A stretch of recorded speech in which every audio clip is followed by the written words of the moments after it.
Malamatiyah itu orang yang tidak menyimpan keburukan di hatinya, tapi tidak menampilkan sedikit pun kebaikan. Ibadahnya nggak kelihatan sama kita.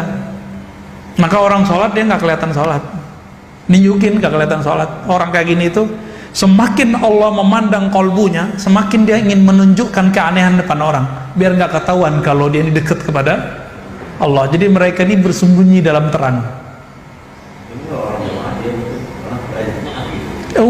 Bahkan mungkin jarang ketemu di masjid, Pak. Kadang ada masjid, ada kafe, dia di kafe. Maka Malamatiyah ini ujian-ujian antara Nabi Musa sama Nabi Khidir.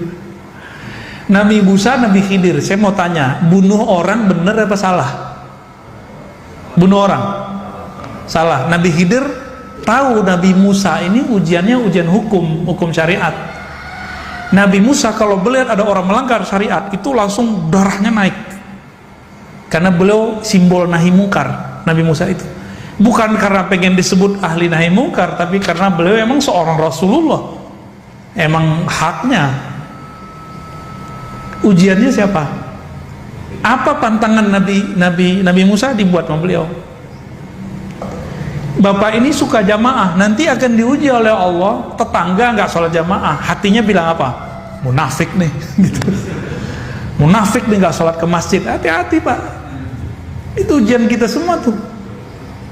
Coba aja rasain pulang ke rumah, ya kelihatan kok pulang subuh lampunya belum mati juga nih. Belum kedengaran ada bunyi keran hidup nih. Setan langsung bisikin tuh, yang suci tuh ente, yang ikhlas ente, sampai ente munafik. Kenapa? Dia pakai hadis. Jadi setan nih hafal hadis. Kenapa? Kita belum lahir dia sudah dengar Nabi ngomong. Apa kata Nabi? Asqalus shalah alal munafiqin. Salat paling berat bagi orang munafik adalah dua, Isya dan. Jadi bapak nih punya tetangga nggak sholat Isya, waduh berat.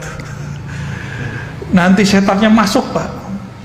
Jangan kira saya ini selamat tiap hari saya menghadapi itu, Pak. Tetangga kita ada yang sholat subuh, ada yang nggak sholat Isya di masjid, tapi dia sholat nggak di rumah. Sholat di rumah, masa nggak sholat di rumah? Mungkin karena corona dia nggak datang ke masjid, kan bisa begitu. Atau mungkin dia punya mazhab. Imam Ghazali ini punya satu mazhab yang beda sama yang lain. Bagi beliau, orang yang hatinya berpenyakit berat dianjurkan dia berkhalwat. Maka di saat-saat dia berlatih ini boleh ditinggalin sholat jamaah, kecuali Jumat. Tapi nggak boleh tiap sepanjang masa, nggak boleh. Cuma di hari-hari khalwat. Tapi pandangan ini ditolak oleh para imam kita.